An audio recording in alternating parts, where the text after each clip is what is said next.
Olá, tudo bem com você? Eu sou o professor Cristiano, Biologia. Hoje nós vamos trabalhar citologia. Nossa conversa de hoje está relacionada com os tipos celulares. Nós sabemos que a citologia ela tem uma subdivisão básica, certo? Nós vamos estudar as células procariontes e as células eucariontes. Vamos lá, comigo? Então, na citologia, que é o estudo da célula, né, nós temos então dois tipos básicos de células. Existem as células chamadas de procariontes, que são aquelas que não apresentam núcleo organizado, né? As células chamadas de procariontes. Bom, nós precisamos entender que as células procariontes elas são as mais simples, né? E elas tendem a ser exemplificadas pela bactéria. Existem dois tipos de bactéria, bactéria heterotrófica, bactéria autotrófica, de um fator básico, sim? E essa bactéria, por ser uma célula procarionte, então, ela não apresentará núcleo organizado. E é ela que nós vamos usar como um exemplo dentro da aula, ok? Então, na célula procarionte, exemplificando, nós vamos fazer uma bactéria. Assim sendo, nós vamos ver os seus constituintes, né, os constituintes básicos de uma bactéria. Muito bem, nós temos o outro grupo de células, células chamadas de eucariontes. Bom, células eucariontes são aquelas que apresentam núcleo organizado. Só que detalhe, além de ter o núcleo organizado, nós também vamos encontrar organelas, que a gente chama de organelas membranosas. Nós tivemos uma aula falando de membrana plasmática e dentro da membrana eu consegui explicar para você que as organelas são formadas a partir dos dobramentos internos de membrana, das invaginações de membrana, certo? E aí então uma célula procarionte, ela passa a ser chamada de eucarionte a partir do momento em que essas invaginações acontecem e o núcleo acaba se formando. E essa formação nuclear é o que vai dar origem à carioteca, que no caso, verdadeira possuidora de carioteca, que são as células eucariontes, né? Então uma procarionte vai se tornar uma eucarionte durante um processo evolutivo, tá? Dentro das eucariontes nós temos alguns exemplos, né? A gente pode pegar lá um protozoário, nós podemos pegar um fungo, podemos pegar uma alga, podemos pegar um animal, um vegetal, uma célula animal, uma célula vegetal. E nesse caso, então, a gente tende a simplificar o fato e colocar de forma comparativa, né? Saber de forma comparativa a célula animal. Então, nós temos aqui, de forma genérica, o estudo da célula animal e o estudo da célula vegetal. Né, os seus constituintes básicos, as suas estruturações básicas, suas organelas principais, certo?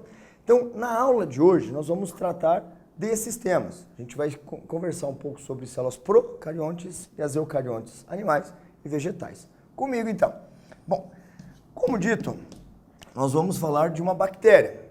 Então, dentro do nosso tema, célula procarionte, aquela que não apresenta núcleo organizado, não apresenta carioteca, então vem antes da carioteca, nós vamos falar então de uma bactéria, tá?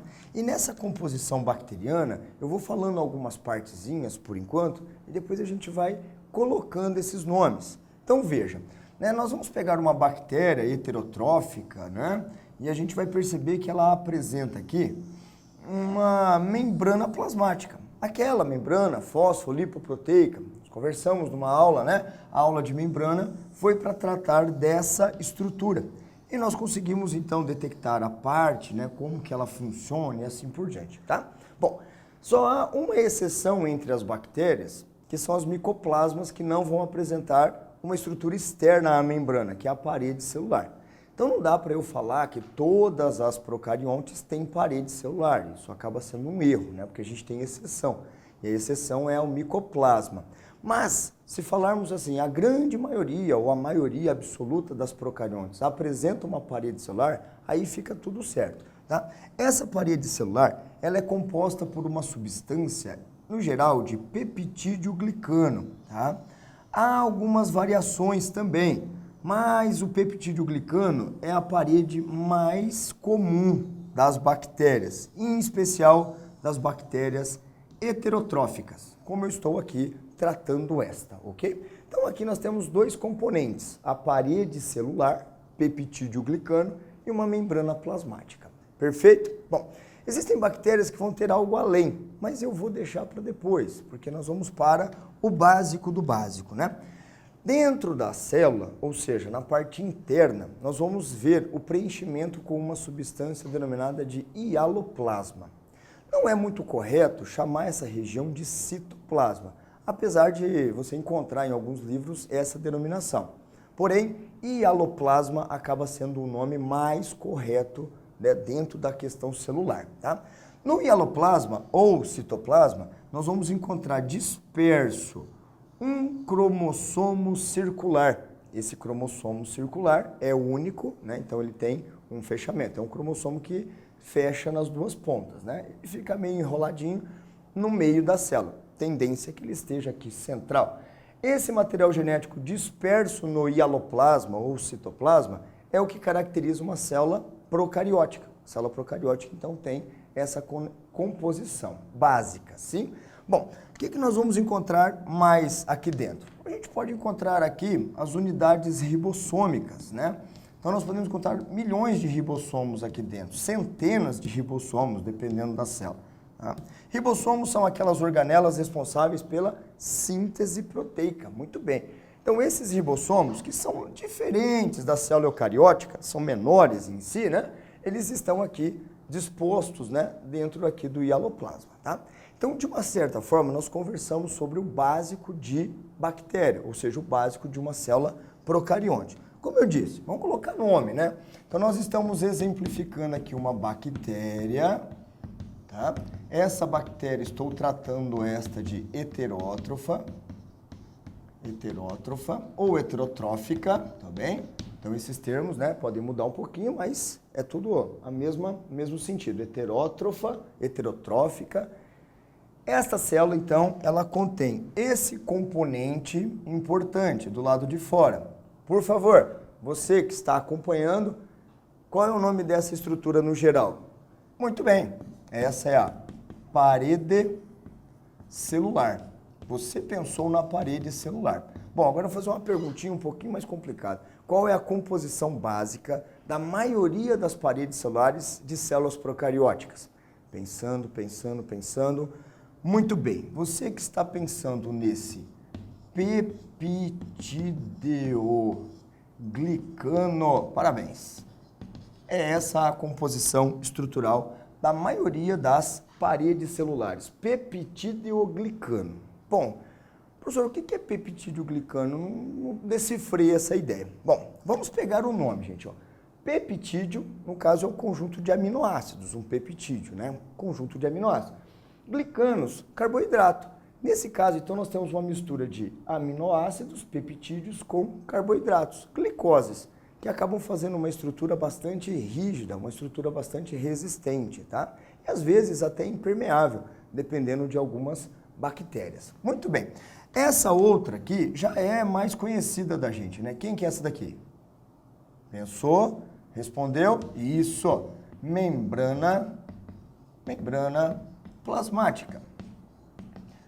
Professor, a membrana plasmática dessa célula é igual à das outras células? Tipo, a formação é de fosfolipídio com proteínas? Exatamente. Composição, nesse caso, composição básica, né, é de fosfolipídio com proteínas.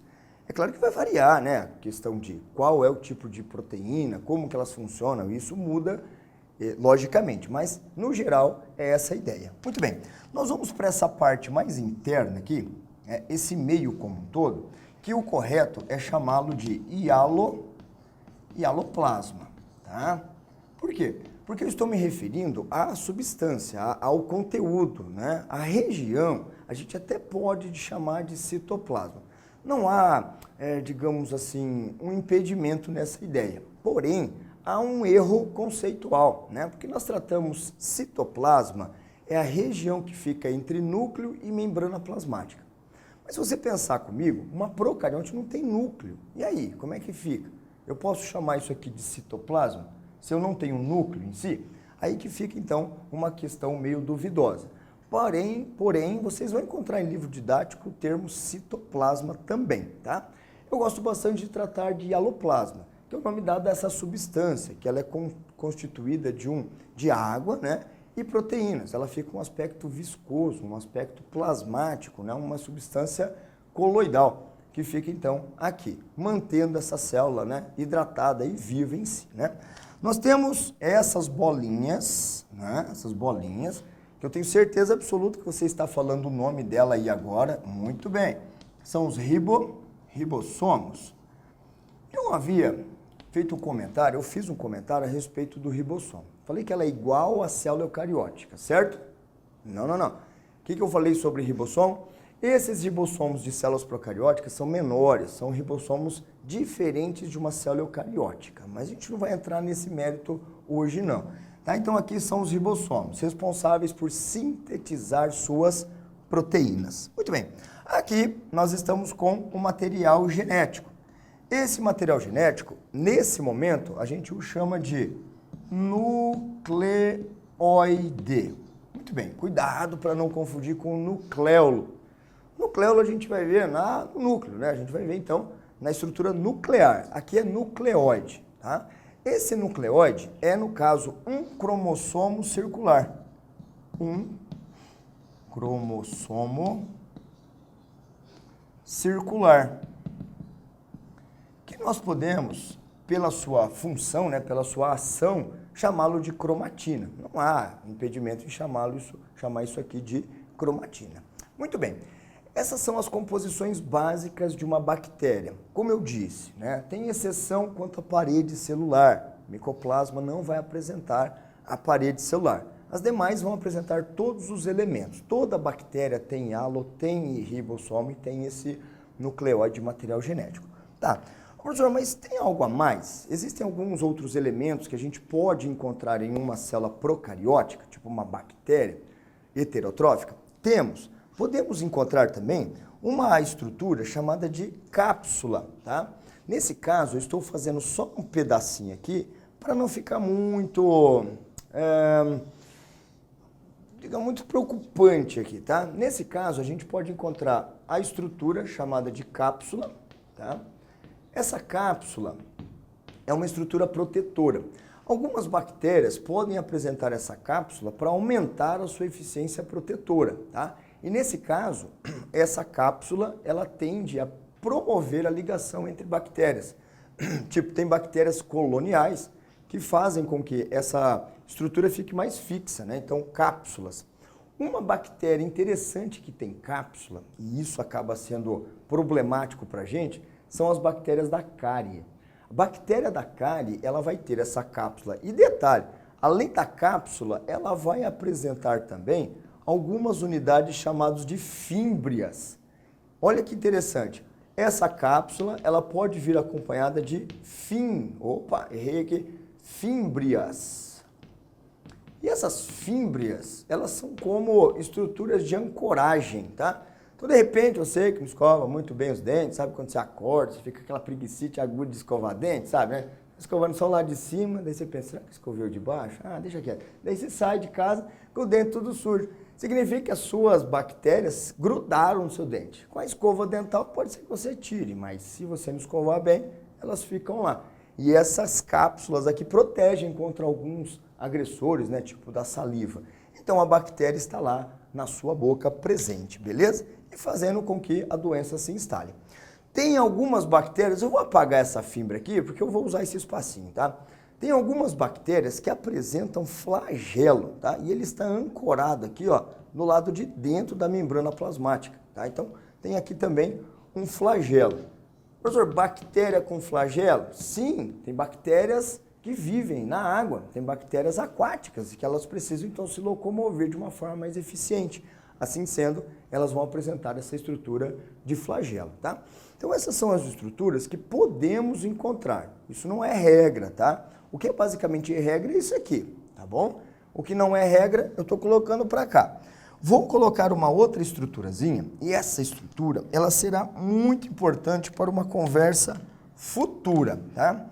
Nós temos aqui, nós não, né? As bactérias têm. Então, as bactérias, elas apresentam algumas unidades de DNA que são unidades circulares. São pequenos fragmentos circulares de DNA. Esse pequeno fragmento circular nós o chamamos de plasmídio, tá? Bom, o plasmídio, a princípio, ele é importante para que a bactéria tenha um fator de defesa, tá? Então, as bactérias, principalmente aquelas patogênicas, aquelas que causam doenças, elas vão apresentar essa unidade chamada de plasmídio, tá? Pode ser que nós tenhamos aqui várias unidades de plasmídio. E essa estrutura, que é um DNAzinho circular, contém genes. Às vezes um gene, 2 genes, tá? E esses genes, eles são capazes de produzir determinadas proteínas de defesa para a bactéria. Então, de repente, essa bactéria está sendo agredida por algum antibiótico. O plasmídio consegue fazer a defesa dessa bactéria contra esse antibiótico. Então, é uma maneira da bactéria ter processo evolutivo, é uma maneira dela fazer recombinações, tá? Não é momento, a gente estuda isso lá no reino Monera. Quando a gente fala em reino Monera, a gente fala das bactérias como um todo, né? E aí destrincha toda a sua ação ecológica. Mas eu vou dar uma pincelada aqui. Esses plasmídios são as unidades que as bactérias acabam trocando entre si. Essa troca de plasmídio é denominada de conjugação. É quando as bactérias, então, passam a ter diversidade, como elas podem fazer variabilidade, ou seja, evoluir, variabilidade genética nesse caso aqui, né? Elas podem fazer mudanças. E elas podem, então, passar um efeito de resistência de uma para outra. Esse plasmídio é muito interessante que a gente saiba, né? A sua estruturação, beleza? Então, assim sendo, nós temos alguns componentes básicos e alguns componentes extras, tá? Que as bactérias podem apresentar. Muito bem. Vou apresentar uma outra estrutura aqui para vocês. Fiquem atentos, tá? Você pode encontrar essa estrutura tanto com dobra aqui em cima, tá? Nada impede de estar representada aqui em cima, de membrana. Só que eu vou fazê-la aqui embaixo. Dá uma olhadinha, dá uma olhadinha. Existem bactérias que nós vamos encontrar uma espécie de dobra estrutural. Deixa eu montar aqui a nossa parede para ficar certinha, né? Então tem algumas bactériazinhas que apresentam essas dobras. Na verdade, essa dobra, né? Podemos ter uma, outra. Geralmente é uma ou duas, tá? E essa dobra, ela é chamada de mesossomo. Mesossomo. Bom, esse mesossomo é muito interessante que você saiba que ele existe em algumas bactérias, porque é um processo evolutivo que nós vamos, então, encaminhar no futuro. E aqui, ó, essas dobras, a tendência é que nós encontremos aqui muitas enzimas respiratórias. Pode ser que essas enzimas estejam também espalhadas na parte interna da membrana, ao redor da membrana, tá? Mas geralmente elas estão concentradas aqui, na região do mesossomo, tá? Então isso aqui são enzimas respiratórias. E aí que vem o detalhe. Essas enzimas respiratórias vão fazer com que a enzima se comporte como as enzimas respiratórias vão fazer com que a bactéria se comporte como uma heterótrofa ou heterotrófica, tá? Realizando, então, a sua respiração celular. Por ser enzima respiratória, nós vamos ter aqui a quebra de elementos orgânicos, né? Quebra de substâncias. Captaram a mensagem, gente? É o seguinte, então, essa é uma organização estrutural em que uma bactéria heterótrofa pode apresentar, tá legal? Relembrando, isso aqui é básico para praticamente todas as bactérias, exceção do micoplasma para a parede, né? Essa cápsula, a fímbria, flagelo, plasmídio e o mesossomo nós podemos encontrar em algumas bactérias. Tudo bem? Bom, como nós falamos da procarionte heterotrófica, não vou deixar a autotrófica de lado, né? Claro que eu vou falar um pouco sobre a autotrófica também. Então, comigo agora. Na bactéria autotrófica, vamos lá? Essa bactéria, vou colocar em azulzinho aqui, agora, exemplo, bactéria autótrofa. Professor, você falou autotrófica. Bom, aí que tá, né? A variação de nome não vai mudar nada a relação, né, com a sua função energética. Bactéria autótrofa, autotrófica, autótrofa, é a mesma coisa, tá? O que nós precisamos aqui relembrar? Ó, vou fazer o esquema, olha só que legal. Ajudou. Essa é a membrana plasmática. Eu vou fazer ela um pouquinho mais arredondada. Vou fazer um pouquinho mais ovalada, assim, ó. Olha cá. Essa é a membrana plasmática, olha que legal. essa membrana plasmática, ela está protegida por uma cápsula. Nesse caso, a cápsula também pode ser de peptídeo glicano, mas a gente pode ter outros elementos. Até celulose a gente pode encontrar nesse tipo de estrutura, mas o peptídeo glicano passa a ser também uma delas, tá? Nessa bactéria, nós vamos encontrar aqui o hialoplasma, muito bem. Junto ao hialoplasma, mas eu falei citoplasma, professor. Bom, qual que foi a nossa explicação? Tem problema? Tem, mas existe esses nomes no livro? Existe. Então a gente pode até considerá-lo. Nesse caso aqui, olha que legal, nós temos um material genético que é um cromossomo circular, ele é fechadinho, interessante isso, né?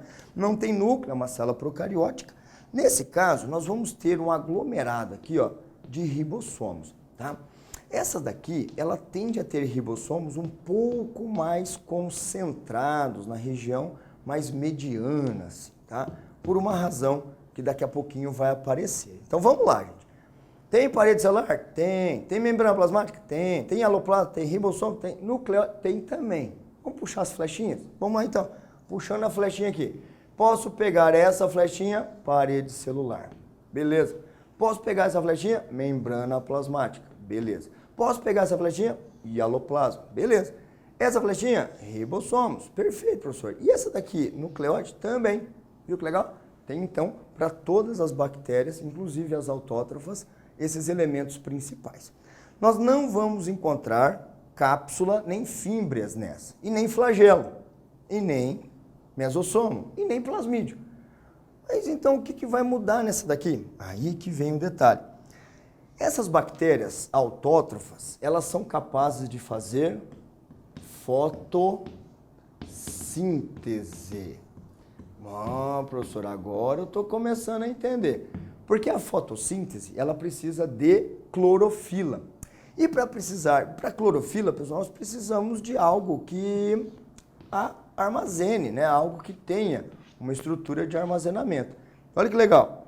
Nessa estrutura aqui, chamada de lamela fotossintetizante, lamela fotossintetizante, nós vamos encontrar a substância mais importante para o processo da fotossíntese. Clorofilas. Podemos encontrar clorofila do tipo A, clorofila do tipo B. Podemos encontrar até outros pigmentos, como por exemplo a ficocianina. E aí, então, uma das bactérias mais comuns, ou mais, digamos, comentadas, são as algas azuis. Professor, você falou alga para bactéria. É verdade, eu não posso mais falar assim. Então, tira essa palavra alga. Não falei alga azul, tá? Eu falei só cianobactéria. Professor, mas eu já li que essas bactérias já foram chamadas de algas azuis. Captou? Já foram. É até, digamos assim, não é de todo correto. Fica até meio chato chamar isso aqui de alga, né? Porque isso aqui é uma bactéria. Alga é alga, bactéria é bactéria. Então eu posso chamá-la de bactéria fotossintetizante ou uma cianobactéria, beleza? Então, relembrando, o que a gente vai encontrar na lamela fotossintetizante em especial? Clorofila, tá? Essa clorofila, nesse caso, é a substância mais importante para o processo da fotossíntese. Então, isso aqui é uma exclusividade, né? No caso das bactérias autótrofas. Então, vai diferenciar de uma certa forma, né, das outras, né? E para a gente ir fechando essa nossa aula a respeito de bactérias, né, estruturas celulares procarióticas, existe aqui, em muitas das bactérias, uma cápsula mucilaginosa. Essa cápsula mucilaginosa, ela permite com que estas bactérias elas consigam promover a formação de colônias. Facilita muito a promoção da colônia, ou seja, a junção de indivíduos de mesma espécie, que é o que determina, né? É o que define, no caso, a interação, a relação intraespecífica do tipo colônia, tá? Essa cápsula mucilaginosa, então, vai se apresentar aqui do lado de fora. Além de permitir a ligação, também faz uma proteção extra para essas queridinhas bactérias. Essas são extremamente importantes para a produção de oxigênio para o nosso ambiente. Beleza? Então nós estudamos célula procarionte, tanto autótrofa quanto heterótrofa. Na ordem, heterótrofa e autótrofa. Né? Na sequência, nós vamos falar da célula animal e da célula vegetal. Te espero lá. Valeu!